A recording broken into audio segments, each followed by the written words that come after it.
Hello students, आज से series में हम स्टार्ट करने चल रहे हैं the sphere.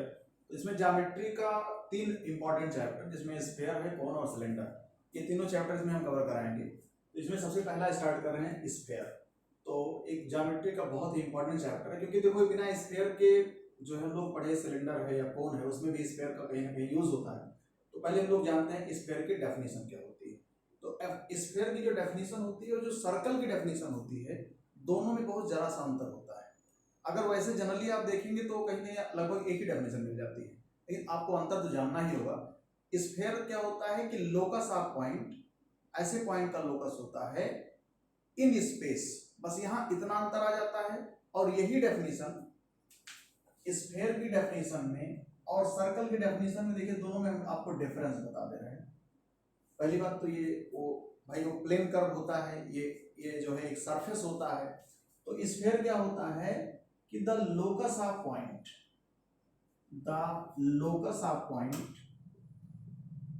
which moves so that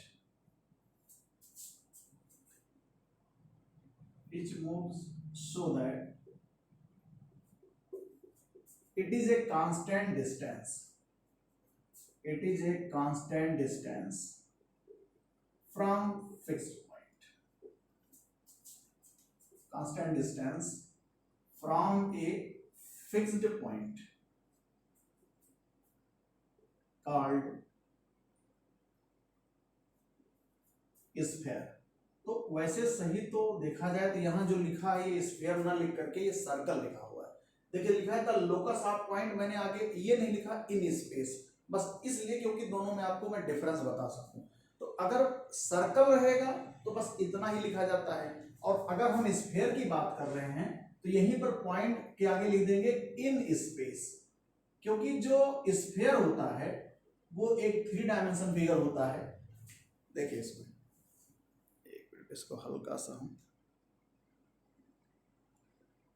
अब देखो सही, थोड़ा सा ब्लर आ रहा था। तो the locus of point in space, यहां पर जो खास बात है वो इतने का डिफरेंस होता है इसमें स्फीयर में और सर्कल में। जहां मैंने स्पेस लिखा है, अगर मैं प्लेन लिख दूं तो ये डेफिनेशन हो जाएगी सर्कल की।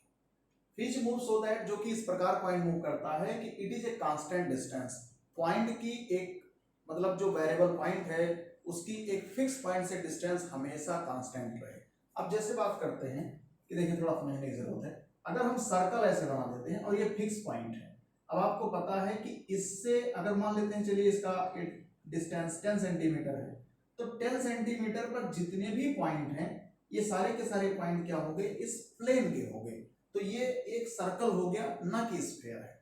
लेकिन अब चूंकि बोर्ड पर बनाएंगे तो हम लोग तो इसको 3D बना नहीं पाएंगे, लेकिन समझ सकते हैं कि जैसे कोई भी पॉइंट अगर आप यहाँ स्पेस में यहाँ चूज करते हैं, अब इस पॉइंट से अगर 10 सेंटीमीटर की डिस्टेंस पर आपको पॉइंट का लोकस बनाना है तो 10 सेंटीमीटर ऐसे बन जाएगा। अगर आप इधर से लेंगे तो इस साइड से बन जाएगा, इधर लेंगे तो इस साइड से बन जाएगा, तो एक आपको स्फीयर मिल जाएगा। तो ये पॉसिबल कहाँ होता है, स्पेस में ही होता है। तो the locus of point in space which moves so that it is constant distance from a fixed point called sphere। ये जो फिक्स पॉइंट है, यानी कि ये जो फिक्स पॉइंट आपको ये नजर आ रहा है, इसको सेंटर बोलते हैं। और जो यहां से लेकर यहां तक की जो कांस्टेंट डिस्टेंस है, इसको इस स्फीयर की रेडियस कहते हैं, जिसको हमने स्मॉल r से फिलहाल डिनोट कर दिया। और ये चूंकि वेरिएबल पॉइंट है तो हमने इसको p कह दिया। अब देखिए तो यहां पे जो फिक्स पॉइंट है, the fixed point is called, इसको क्या कहते हैं, सेंटर। एंड कांस्टेंट डिस्टेंस, जो ये कांस्टेंट डिस्टेंस बनी हुई है इसको क्या बोलते हैं, स्फीयर की radius, the radius of sphere. तो ये इतनी तो हो गई इसकी डेफिनेशन। अब बात आती है कि इक्वेशन क्या होता है। तो इक्वेशन जो स्फीयर का होता है, लगभग ये सर्कल के एनालॉगस चैप्टर होता है। जैसे हम लोग सर्कल पढ़े हैं और 11-12 क्लास में पढ़ते हैं, एकदम वैसे स्फीयर का होता है, उसी तरह होता है। जैसे हम लोग सबसे पहले सर्कल का इक्वेशन पढ़ते हैं सेंटर रेडियस फॉर्म, माने इसका सेंटर पता हो और रेडियस पता हो। तो स्फीयर का इक्वेशन हम पहले डिराइव करेंगे सेंटर रेडियस फॉर्म।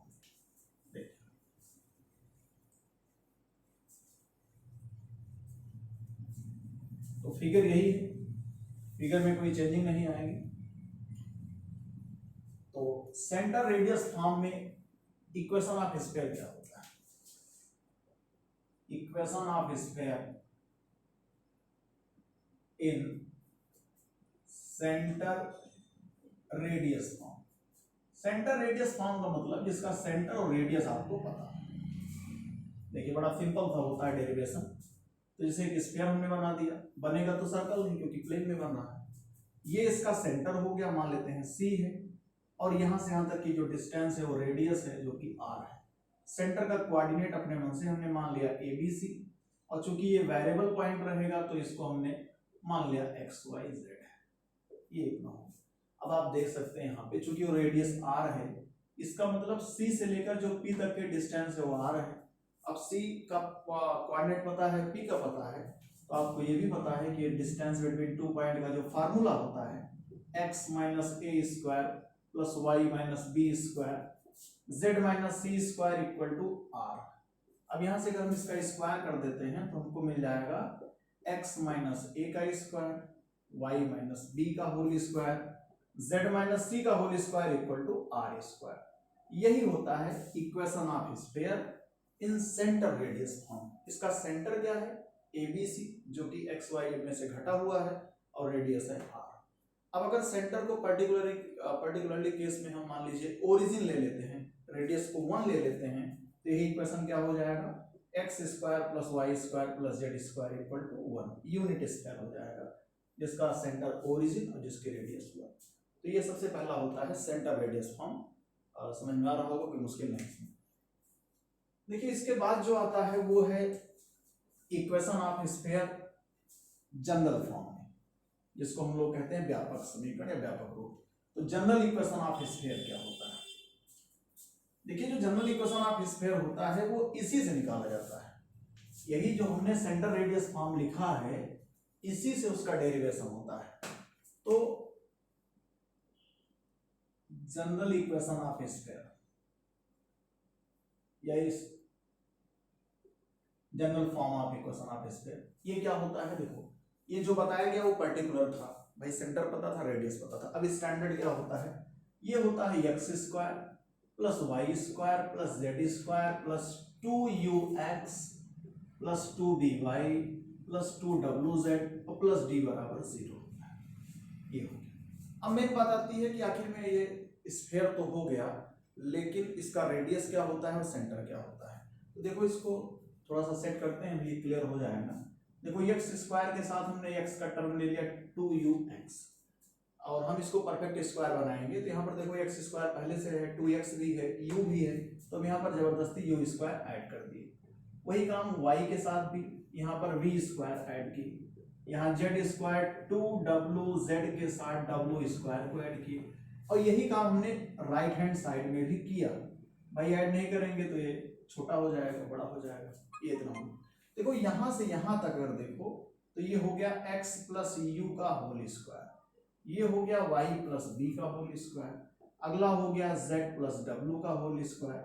आप इसको चाहो तो अंडर रूट में ऐसे लिख दो, U square plus B square plus W square minus D का, और आप इस पर होल स्क्वायर लगा दो। अब ऐसा क्यों लिखा गया? क्योंकि अभी जो हमने सेंटर रेडियस फॉर्म बताया था उसमें अगर आप देखो तो x माइनस ए का होल स्क्वायर, तो अगर ए बी सी से कंपेयर कराओ तो सेंटर क्या हुआ? Minus U minus B minus W, और रेडियस तो अंडर रूट वाला हुआ है। यानी अगर स्फीयर आपका इस फॉर्म में है तो इसका सेंटर क्या होता है? Minus U minus B minus W, जो कि क्या बोलते हैं एक्स वाई जेड के कोफिशिएंट जो हैं उनका आधा कर देना है और नेगेटिव कर देना है। यही इतना होता है सेंटर। और रेडियस क्या हो गई? रेडियस हो गई U square plus B square plus W square minus D. हम लोग इंटरमीडिएट में जो पढ़े होते हैं, अगर आपको याद हो तो इंटरमीडिएट में हम लोग जो सर्कल पढ़े होते हैं, X square plus Y square plus 2gx plus 2fy plus c बराबर 0 करके होता है। इसका सेंटर याद करो माइनस जी माइनस एफ होता है, बिल्कुल वही से यहाँ पर है माइनस यू माइनस बी। एक और इंडेक्स बढ़ी, और फिर रेडियस कितनी होती थी? Root g square plus f square minus c, वैसे यहाँ भी है। तो आप इसको आराम से इससे याद कर सकते हैं, कोई दिक्कत नहीं। तो ये जो आपके सामने लिखा गया ये जनरल इक्वेशन ऑफ स्फीयर है, या general form of equation of sphere. अब एक छोटी सी बात और आती है यहाँ पे कि जो इक्वेशन ऑफ स्फीयर होता है वो एक्स वाई जेड में सेकेंड डिग्री का इक्वेशन होता है। आपने देखा कि equation of sphere is second degree equation X Y Z होता है। और अगर सेकेंड डिग्री का कोई भी इक्वेशन लिखा है तो हम कैसे जानेंगे कि ये स्फीयर है कि कुछ और है? तो हमको फिलहाल स्फीयर का आपको हम डिस्टिंक्शन बताते हैं। तो किसी भी इक्वेशन के स्फीयर होने के लिए दो कंडीशन होती है। पहली कंडीशन ये होती है कि X square Y square Z square के कोफिशिएंट इक्वल हो, या तो यूनिटी हो या तो इक्वल हो, यानी कोफिशिएंट ऑफ कितना X square Y square Z square ये सब के सब क्या हो आर इक्वल। भाई अगर इक्वल रहेगा तो हम उसको डिवाइड करके 1 बना लेंगे। पहली कंडीशन ये होती है। और दूसरी कंडीशन होती है जो प्रोडक्ट टर्म होते हैं। ये प्रोडक्ट टर्म क्या होता है? प्रोडक्ट टर्म होता है जैसे x into Y, Y into Z, Z into X, ये होने नहीं चाहिए, ये तीनों के तीनों नहीं होने चाहिए। अभी आपके पास जो इक्वेशन लिखा था मैंने स्फीयर का, X square plus Y square plus Z square plus 2ux plus 2by plus 2wz। अब अगर देखिए ध्यान से तो यहाँ पर X square Y square Z square का कोफिशिएंट सेम है और ये कहीं प्रोडक्ट टर्म नजर नहीं आ रहा है, तो ये इक्वेशन स्फीयर का है। अभी मैंने ऐसे, अब ये इक्वेशन स्फीयर का नहीं रह गया। अभी आप आगे पढ़ेंगे इस टाइप के इक्वेशन मतलब किस कैटेगरी में आते हैं। तो ये हो गया जनरल इक्वेशन ऑफ स्फीयर और हम इसको पहचानेंगे। एक और भी पॉइंट आता है, वो आता है कि equation of sphere in diameter form. Diameter form क्या होता है? अगर हमको एक जो है स्फीयर के डायमीटर के इंड पता हो, डायमीटर का इंड देखिए एक मिनट, तो यहां पे जैसे मान लेते हैं कि आपके सामने स्फीयर है, कुछ ज्यादा बड़ा ही बन गया स्फीयर हमारा है, और ये इसका एक डायमीटर है, कोई भी डायमीटर हम ले सकते हैं। मान लेते हैं कि इसका नाम ए बी है, डायमीटर ए बी। कोऑर्डिनेट हमने ले लिया x1 y1 z1, ऐसे इसका कोऑर्डिनेट हमने ले लिया x2 y2 z2। इतना कहीं सरकमफ्रेंस पे कहीं भी आप कोई पॉइंट ले लीजिए, यहाँ ले लेते हैं, इसको इससे मिला दीजिए और इसको इससे मिला दीजिए, ये पॉइंट हो गया P।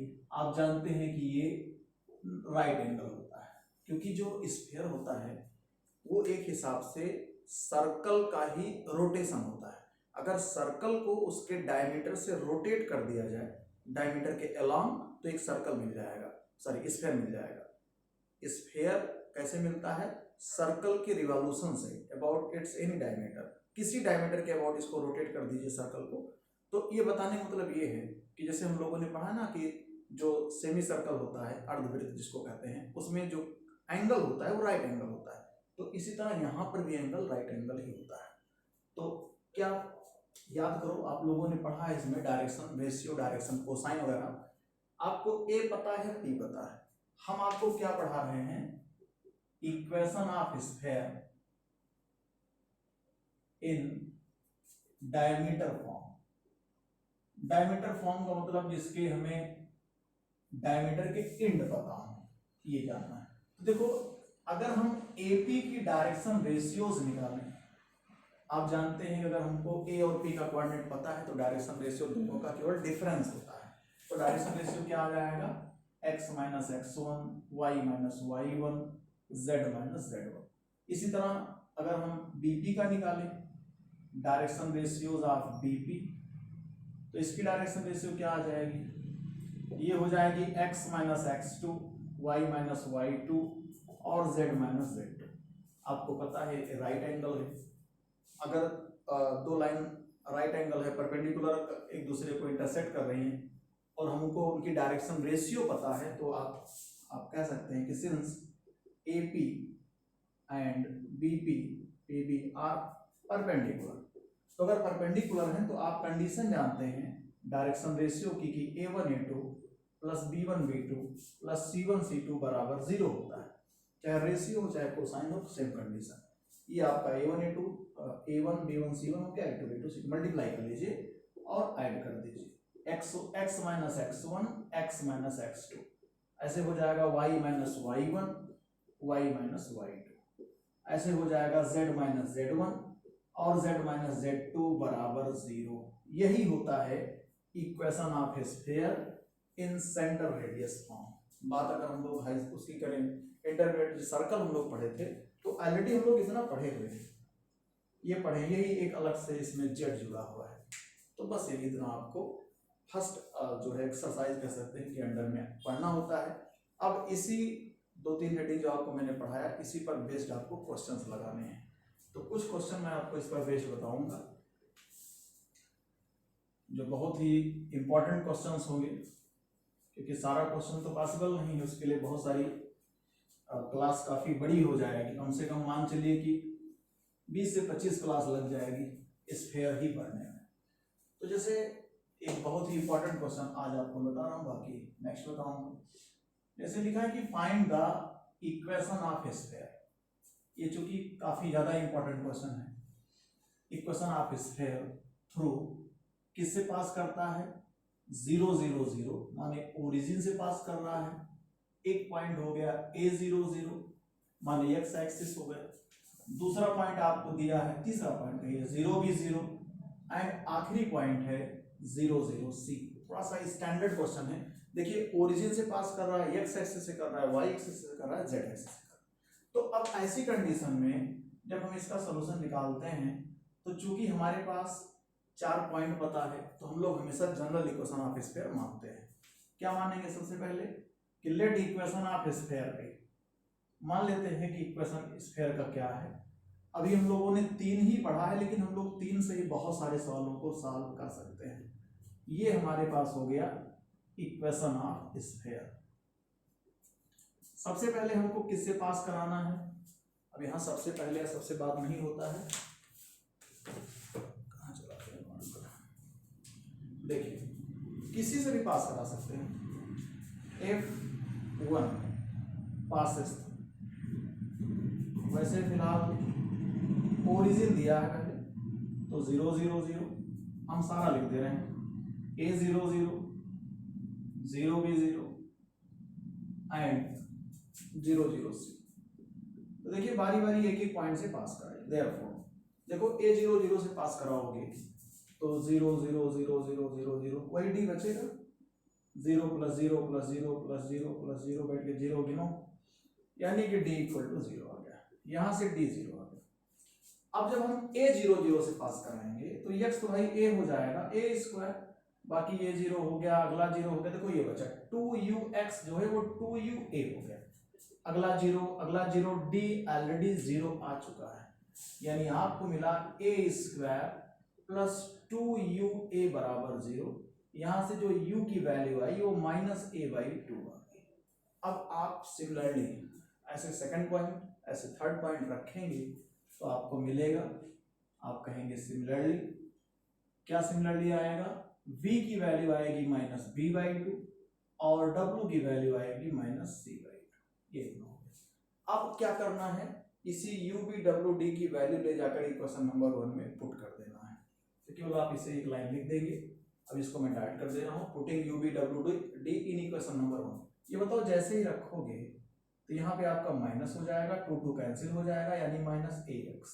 ऐसे यहाँ पर आएगा -by, ऐसे यहाँ आएगा -cz, और d तो भाई पहले से 0 है, और यही आपका रिजल्ट हो जाएगा।